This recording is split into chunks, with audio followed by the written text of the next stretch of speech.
Today on Face the Nation from the White House, it's Obama's war now, and he talks about that in our exclusive interview.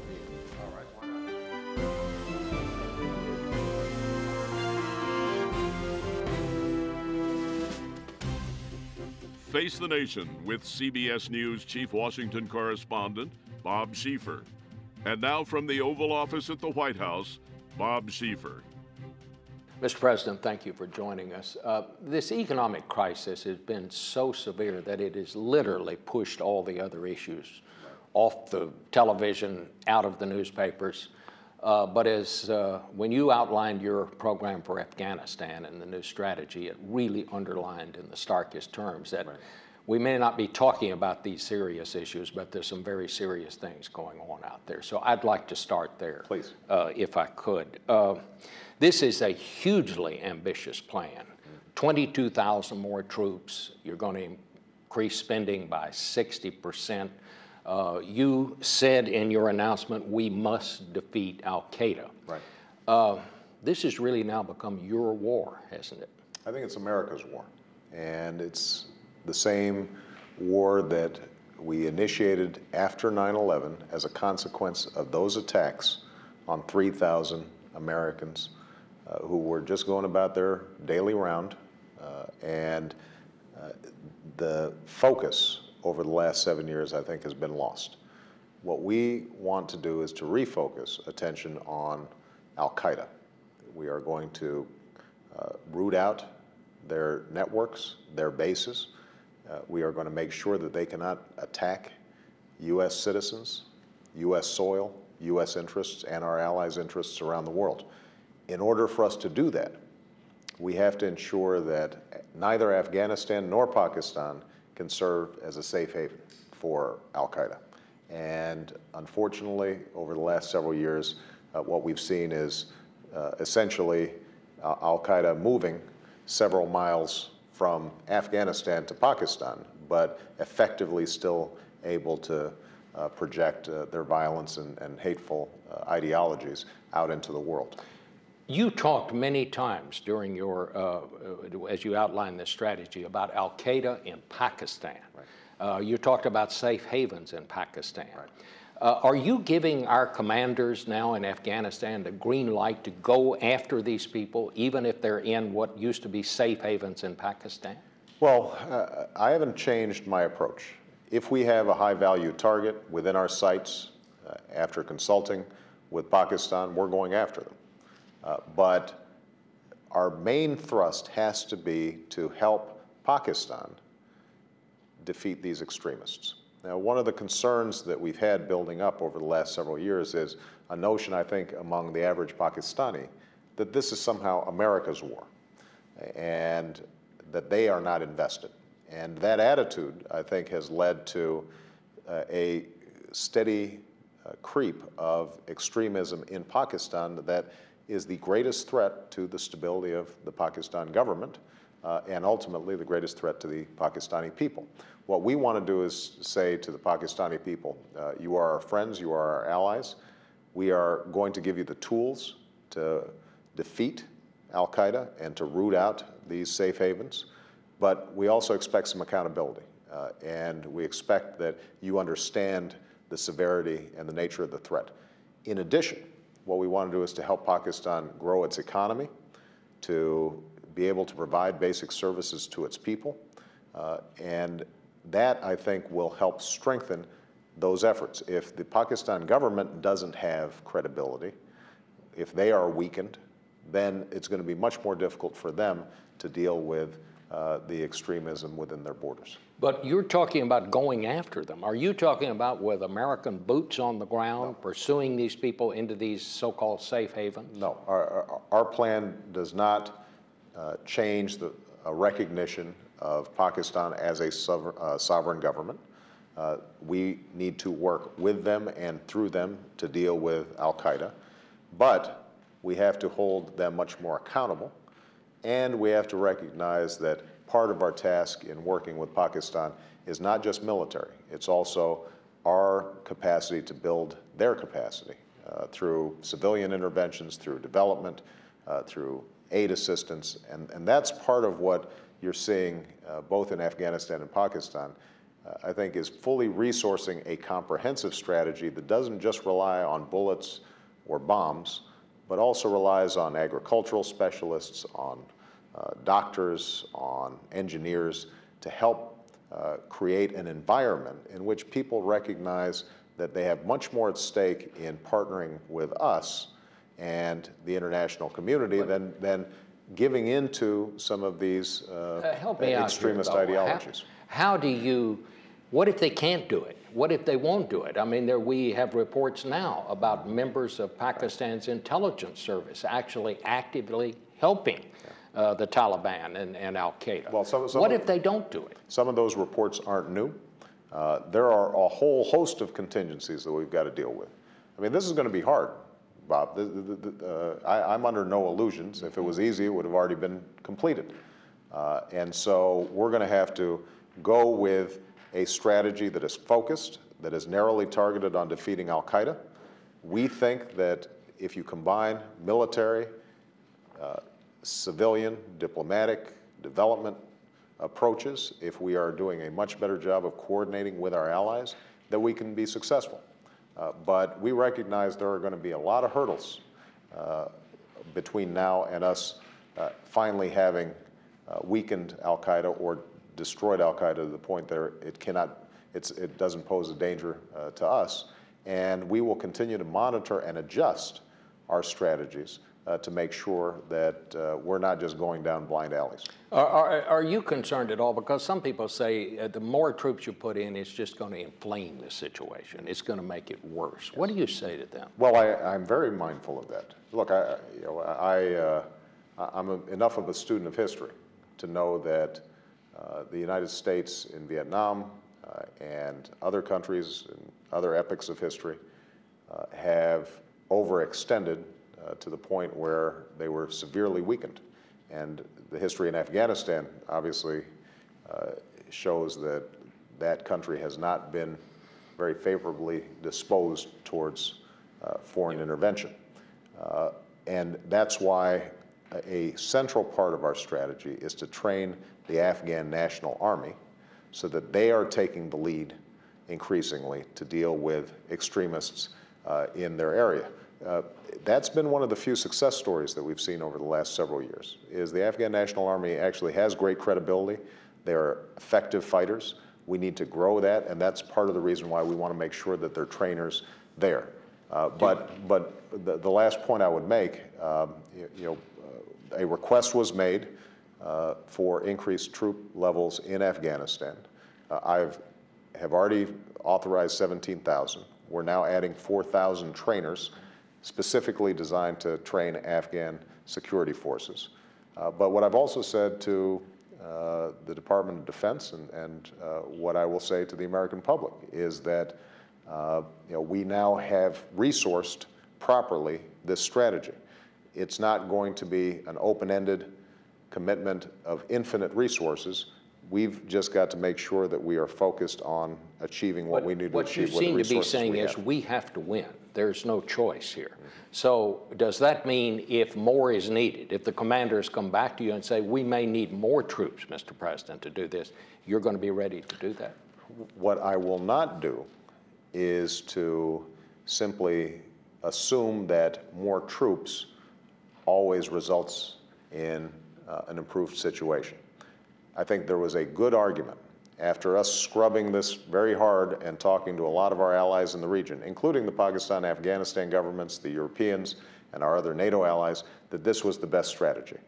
But just because we needed to ramp up from the greatly under-resourced levels that we had doesn't automatically mean that if this strategy doesn't work, that what's needed is even more troops. There may be a point of diminishing returns in terms of troop levels. We've got to also make sure that our civilian efforts, our diplomatic efforts, and our development efforts are just as robustly encouraged. And so, for example, in the budget that I've presented to Congress, I've said we've got to increase foreign aid in Afghanistan, and we've got to increase foreign aid in Pakistan, and I'm going to be really pushing Congress, because sometimes foreign aid is a juicy target, particularly during tough times. I'm going to tell them this is central to our strategy and it can save lives and troops if we properly execute it. But you described this in very dire terms. I mean, and there's no question that things are worse than ever in Afghanistan. You would agree with that? I do. But you're saying... Well, let me make sure I'm clear. They're not worse than they were when the Taliban was in charge. Yes. And Al-Qaeda was operating with impunity. We have seen a deterioration over the last several years, and unless we get a handle on it now, we're going to be in trouble.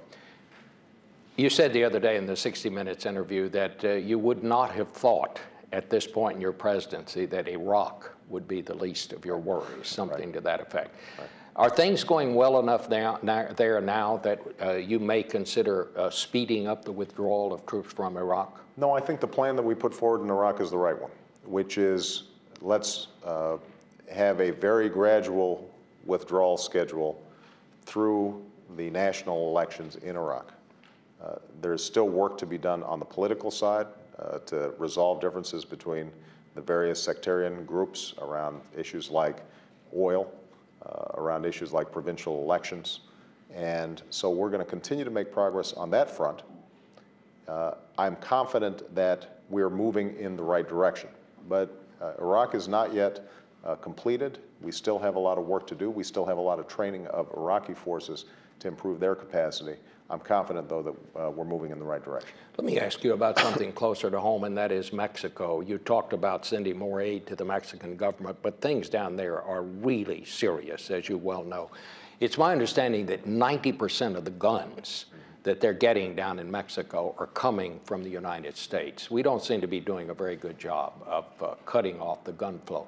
Do you need any kind of legislative help on that front? Have you, for example, thought about asking Congress to reinstate the ban on assault weapons? No, I think the main thing we need is better enforcement. And so this week we put forward a comprehensive initiative to assist those border regions that are being threatened by these drug cartels, to provide assistance to the Mexican government to make sure that on our side of the border, we've got more personnel, more surveillance equipment. Well, why are we having so much trouble with that? I mean... Well, what's happened is that President Calderon, I think, has been very bold and rightly has decided that it's gotten carried away, that the drug cartels have too much power, are undermining and corrupting huge segments of Mexican society.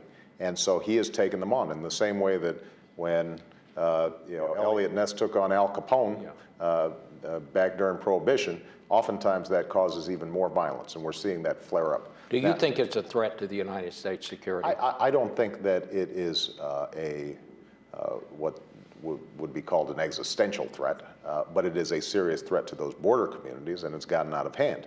And so what we have to do is to recognize that, look, this is a two-way street. Would you? As Secretary Clinton indicated, yes, we've got to reduce demand for drugs. We've got to do our part in reducing the flow of cash and guns south. Are we anywhere close to putting U.S. troops on the border? You know, obviously there have been calls to increase National Guard troops on the borders. That's something that we are considering, but we want to first see whether some of the steps that we've taken can help quell some of the violence, and we want to make sure that we are consulting as effectively as we can with the Mexican government in moving this strategy forward. All right, let's take a break here, and we'll come back and talk about some domestic issues.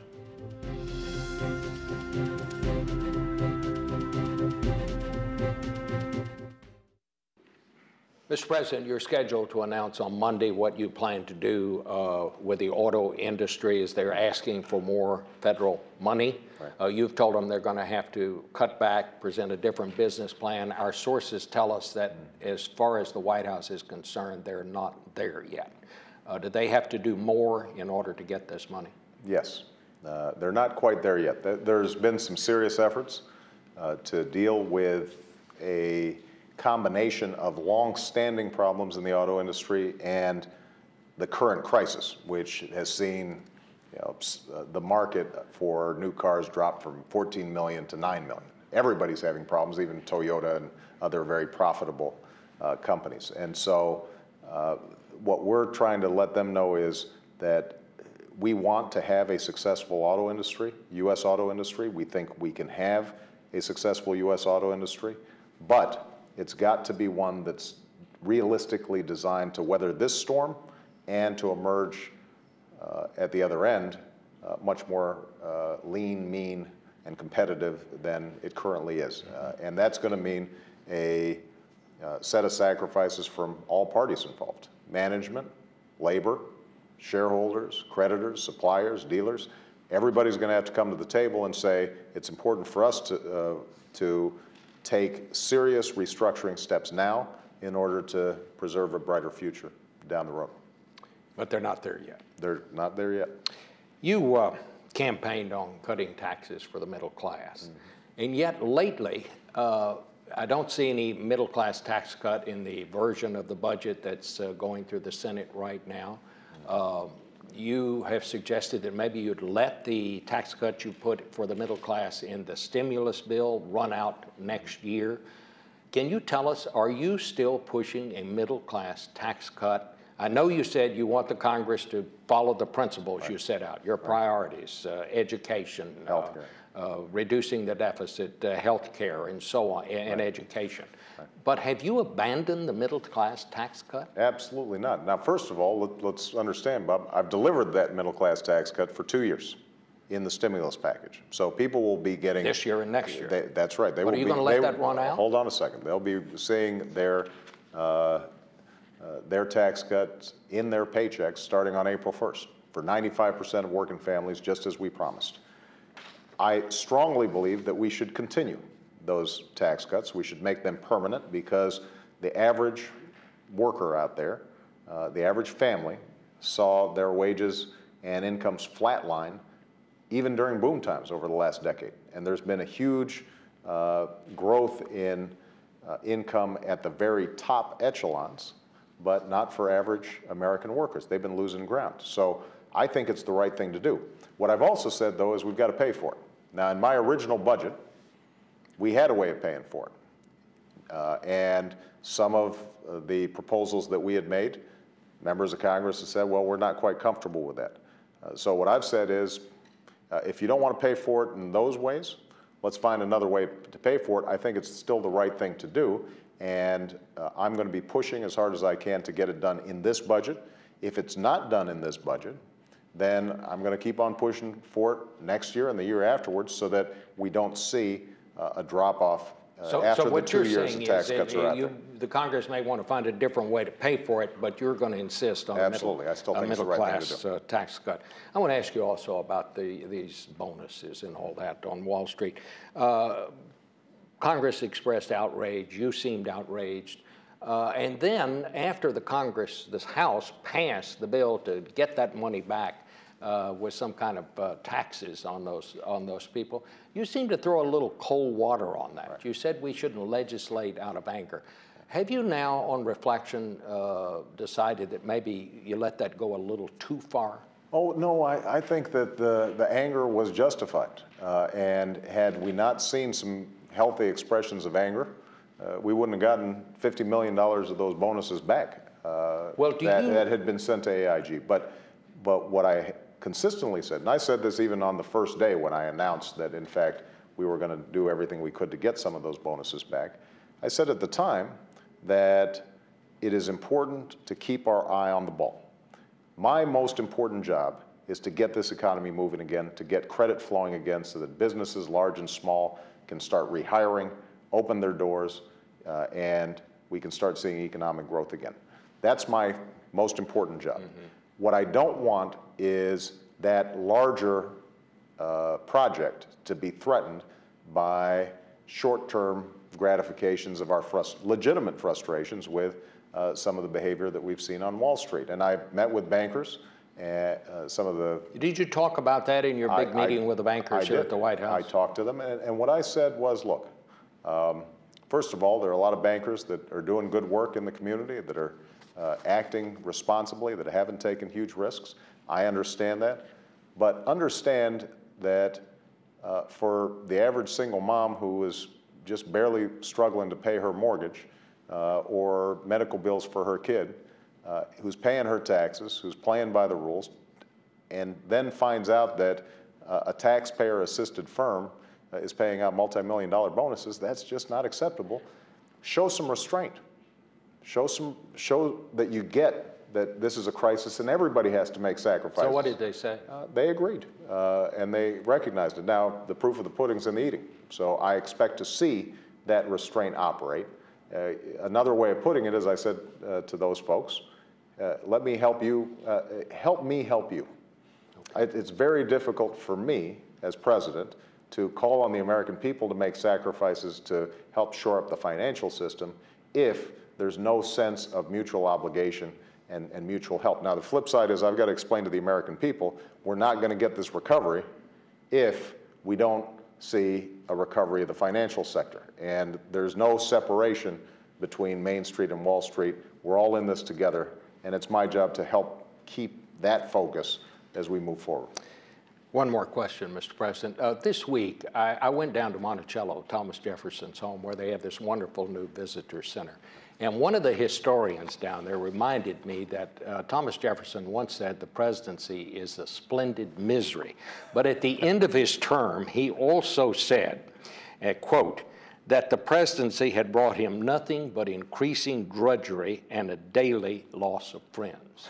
I just wonder, have you lost any friends yet? I don't think I've lost any friends, but I'm sure I've strained some friendships. Look, this is an invigorating job. In some ways, I feel incredibly fortunate to be in this job at a time where the presidency really matters. You know, this is not a caretaker presidency right now. Every decision we're making counts, and my team understands that. You know, if I had my preferences, would I love to deal with one of these at a time? You know, deal with Afghanistan now and maybe put off banking till later, or deal with healthcare 3 years from now? That would be great. I don't have that luxury because the American people don't have that luxury. They need to be kept safe now. They need healthcare assistance now. They need this economy back on track now. They need to educate their kids now. And given that they're having to make a lot of difficult choices, it's important for us to work as hard as we can to help them live out their American dream. Thank you, Mr. President. It's great to talk to you, Bob. Thank you. Thank you. Finally, for all the time the president was on television last week, our problems are so severe that there was still not enough time in our interview to ask all the questions that needed to be asked. With so much attention on the economic crisis, he didn't get a single question about Iraq and Afghanistan during his one-hour news conference on Tuesday. Yet when he announced his plan to send more Americans into harm's way, it was a turning point in his presidency. Afghanistan, for better or worse, became his war. Other presidents have told me that not until they are elected does there come a point when they fully realize the awesome responsibilities of the office. As I sat with the president, I wondered if someday he'll look back and say, last week was that point for him. See you next week, right here on Face the Nation.